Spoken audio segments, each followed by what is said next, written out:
आगे बढ़ते हैं। अब एडवांस डिक्लाइन के साथ बाजार ओपन होने को है और इसके अंदर आज का जो नंबर आना चाहिए वो 1000 के ऊपर आना चाहिए। रेशो होनी चाहिए 12:3-4 की, इससे ज़्यादा नहीं होनी चाहिए। अगर ऐसा मिलता तो फिर काम बन जाएगा शुरुआत में ही।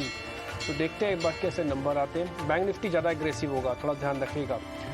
आते हैं और इस बीच आप अपनी स्क्रीन पर देख पा रहे होंगे, यहाँ पे आपको जो एडवांस डिक्लाइन 12:1 का आया है, यानी कि अच्छा पॉइंट है कि बाजार बहुत अच्छे नोट पे खुला है।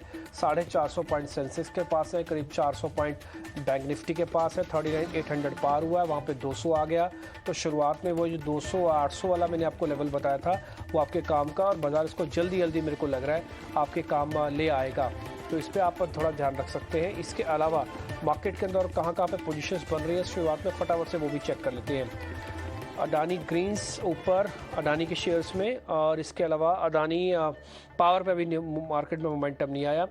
इसके अलावा जनरल इंश्योरेंस, वेदांता जिस पे प्लेज हटा है, और बंधन बैंक ये करीब 1.5% ऊपर, इस पर खबर भी है इंश्योरेंस वाली।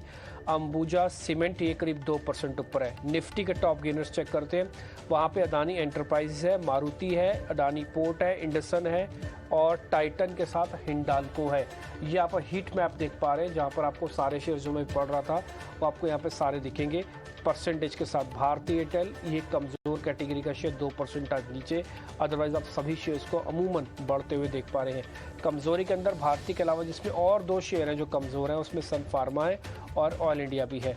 ठीक, तो ये कुल मिला के मार्केट के अंदर है। एक बार मिड कैप का कैटेगरी और चेक कर लेते हैं, फिर प्रियंका आपको मेहमानों के साथ कनेक्ट कर देंगे। आज जो बढ़ने वाले शेयर में सीक्वेंट लाइफ साइंसेज फिर से 2.5% ऊपर आया है। स्पंदना स्फूर्ति 2.5% ऊपर है, और इसके अलावा बैंक ऑफ महाराष्ट्र छोटा शेयर है 25 रुपये का, ये करीब 3% ऊपर है। पीएनसी को एक ऑर्डर मिलने की खबर थी, ये 2.5% ऊपर आया है, और साथ ही फिनोलेक्स केबल भी करीब 2.5% ऊपर है। तो जिनका स्ट्रक्चर ठीक है। अच्छा, आईएक्स के अंदर कल लॉन्ग बिल्डअप हुआ था कि फ्यूचर का शेयर है जो 500 के अंदर आता है, यहाँ पर भी आज 2% ऊपर है। गर्मी बढ़ती है तो मुश्किल बढ़ेगी। ये कुछ एक शेयर्स हैं जो कि हमने मिड कैप कैटेगरी से चुने। प्रियंका अब आपको मेहमानों से कनेक्ट कर दिए।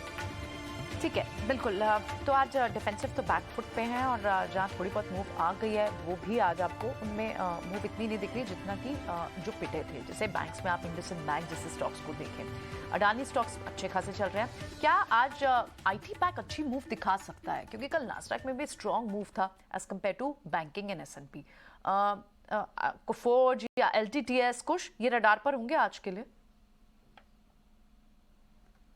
प्रियंका देखिए, जैसा कि हम देख रहे हैं लार्जली शॉर्ट कवरिंग रैली है। इनफैक्ट अगर मैं टॉप सेक्टर्स देखूं जो अप हैं, that is PSU banks, private banks, यही जो सबसे ज्यादा पिटे थे। तो मेरे ख्याल से यहाँ पे आज के हिसाब से थोड़ा ट्रैक्शन रह सकता है। बैंक ऑफ बड़ौदा, एसबीआई, इनमें आप थोड़ा सा ट्रैक्शन बिल्कुल बनते हुए देख सकते हैं। देखिए जहां तक आईटी की बात है, again it will remain a little volatile because news flow entirely positive नहीं है यहाँ पे।